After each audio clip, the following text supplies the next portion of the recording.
Então, pessoal, nós temos aqui a notícia de que o ministro da Educação, o senhor Camilo Santana, né, o responsável pela doutrinação educacional aqui no Brasil, no governo Lula, temos a notícia de que ele vai criar aqui um novo imposto, pretende criar um novo imposto sobre faculdades particulares para bancar um novo órgão fiscalizador ali do poder público, né? Pois é, não basta o Fernando Haddad ficar criando novos impostos, agora o ministro da Educação também quer seguir por esse caminho. Será que é porque o Haddad no passado foi ministro da Educação e o Camilo Santana quer comandar a pasta da Fazenda em algum momento? Quer seguir os passos aí do Haddad? Não sei dizer, mas isso aqui é um absurdo muito grande que, de forma geral, ajuda a explicar algo que eu tenho muito claro na minha mente, que é o grande problema de governos petistas, de governos de esquerda de forma geral. Eu não me importo com a corrupção que eles praticam, eu não tô nem aí pra isso, não é o grande problema. O dinheiro que eles roubam na corrupção já saiu do meu bolso mesmo, não vai voltar pro meu bolso de qualquer forma. O meu problema é quando eles agem de forma não assim egoísta, pensando só no bolso deles, de forma ideológica, né, querendo impor a ideologia deles dentro do Estado, dentro do governo e atrapalhando a sociedade como um todo. Aí, meu amigo, acontecem tragédias como essa aqui, sobre a qual aqui no caso, né, nós vamos conversar hoje. Mas antes, não se esqueça, deixe o seu like, o seu comentário neste vídeo, se inscreva no meu canal se você ainda não for inscrito, considere se tornar membro patrocinador do meu trabalho, com valores a partir de R$ 1,99 por mês. Você me ajuda bastante dessa forma, pode ter certeza disso, né? Então, o senhor Camilo Santana, responsável pela educação, já falei sobre ele algumas vezes aqui no canal, sobre o Enem e outros projetos também e tudo mais, né? Então, qual que é a ideia dele? Ele falou isso aqui recentemente para o pessoal do jornal Estado de São Paulo, uma entrevista ali e tudo mais. Então, o pessoal do Ministério da Fazenda, como todos os outros ministérios do governo Lula e o próprio governo Lula, estão com o interesse aí de criar mais um órgão burocrático, um órgão fiscalizador. A mentira disso aí é para tornar a sociedade melhor, mais segura, proteger as pessoas. Uma grande mentira, uma grande lorota, uma grande farsa. Eles querem mais órgãos públicos para ter mais orçamento para administrar e ter mais cargos muito bem remunerados para indicar. É sempre assim que a coisa funciona, né? Então, ele falou o seguinte aqui, né? Que a pasta, né, o Ministério da Educação, defende a criação de um instituto com robustez, equipe maior, para que a gente possa fazer uma avaliação, acompanhamento, regulação do ensino superior privado no Brasil. Então, na cabeça dele aqui, o ensino superior privado precisa de regulamentação, porque a coisa está andando de forma muito solta, né? O que é uma grande mentira, uma grande inverdade. As faculdades privadas são avaliadas com muita frequência. Tem aquele exame lá que é o ENAD, que eu tive o desprazer de fazer na minha primeira faculdade, uma coisa altamente doutrinadora, nojenta de tão doutrinadora que é, mas já existem mecanismos aí para avaliar o desempenho das faculdades, dos alunos que são formados por elas, né? Tanto que algumas são até proibidas de ter cursos, determinados cursos ali e tudo mais, por conta de um desempenho ruim abaixo do que é esperado pelos burocratas do governo. Então, não faz sentido isso que ele está falando aqui. Obviamente, qualquer órgão que é criado, qualquer novo instituto, uma nova, sei lá, qualquer órgão de regulamentação que é feito, qual vai ser a modalidade dele, mas ele sempre traz consigo novos custos, né? Porque ninguém vai tirar aí, por exemplo, de algum outro ministério para dar para o Ministério da Educação fazer um novo órgão, uma nova secretaria ali, algo do tipo, porque aí outros ministérios também vão querer seguir nessa bagunça. Então esse dinheiro tem que vir de algum lugar e é um dinheiro que não pode estar alocado em outra função atualmente. Então isso tem que ser remanejado para outro lado. Então, o que ele pensa em fazer? Qual é a proposta genial do senhor Camilo Santana, aí, ministro da Educação do governo Lula, né? A proposta inicial, nas palavras dele, é que esse instituto iria cobrar taxas, né?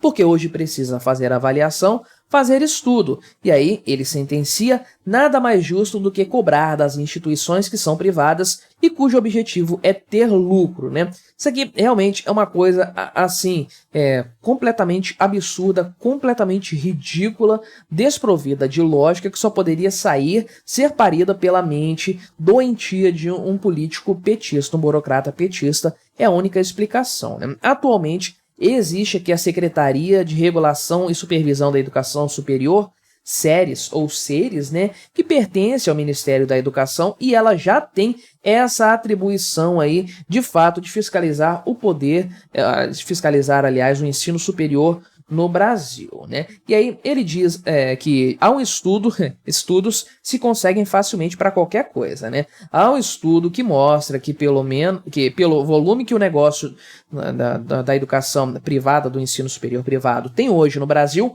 haveria condições do próprio instituto ter grande arrecadação, né? Sendo que essa ideia de criar novos impostos sobre faculdades particulares não é novidade alguma em governos petistas. A Dilma tentou fazer isso lá em 2012, ela queria criar o Instituto Nacional de Supervisão e Avaliação da Educação Superior, que é a mesmíssima coisa que o Camilo Santana quer fazer. Talvez ele fizesse com outro nome, mas a ideia é exatamente a mesma. E a partir desse projeto aqui da Dilma Rousseff, a gente mais ou menos imagina o que o Camilo Santana quer também. Porque esse Ensaias aqui que a Dilma propôs em 2012 contaria com 550 funcionários. Olha o tanto de vaguinha gostosa para ser preenchida aqui pelo pessoal do Ministério da Educação. O que ia rolar de negociatas nesse sentido, meu amigo, não está no gibi. Isso aqui custaria, lá na época, 43 milhões de reais ou 90 milhões de reais na cotação atual. Caramba, para pensar, em 12 anos, né? O real perdeu metade do valor dele, se depreciou metade do valor. Uma coisa assim impressionante. Lá na época isso não andou porque é o tipo de coisa que precisa do Congresso Nacional para ser aprovado. Toda vez que você tem um aumento de despesas, criação de um órgão que vai ter um impacto negativo no orçamento federal, na parte das despesas, o Congresso precisa aprovar isso e não foi aprovado por pressão do pessoal das faculdades, inclusive, né? Mas veja aqui qual que é o ponto. Não ficou muito claro aqui da parte dele, tudo bem, ele não é ministro da Fazenda, não tem que ser técnico nesse sentido aqui, mas o pessoal da Revista Oeste coloca aqui a expressão novo imposto, né? E sim, no final das contas, tudo é assalto praticado contra a população, contra pessoas pacíficas por meio das forças estatais. O grande ponto é que, de acordo com o Código Tributário Brasileiro, dizer que isso aqui seria um imposto não é muito preciso. Isso aqui é um tributo. Como ele vai ser feito, a gente não sabe. A palavra tributo engloba várias formas de arrecadação do Estado, aí, arrecadação tirada do povo brasileiro, né, do contribuinte, né? Então você tem os impostos, que é a forma mais clássica, aí você tem imposto de renda, você tem o imposto predial territorial urbano, que é o IPTU, você tem o imposto aí sobre veículos automotivos, que é o IPVA, você tem o IPI, que é o imposto sobre produtos industrializados, enfim, tem vários impostos aí, ISS, impostos sobre serviços de qualquer natureza. E você tem outros tipos também. As contribuições, que é a mesmíssima coisa com outro nome, né? É igualzinho um imposto, só que tem outro nome.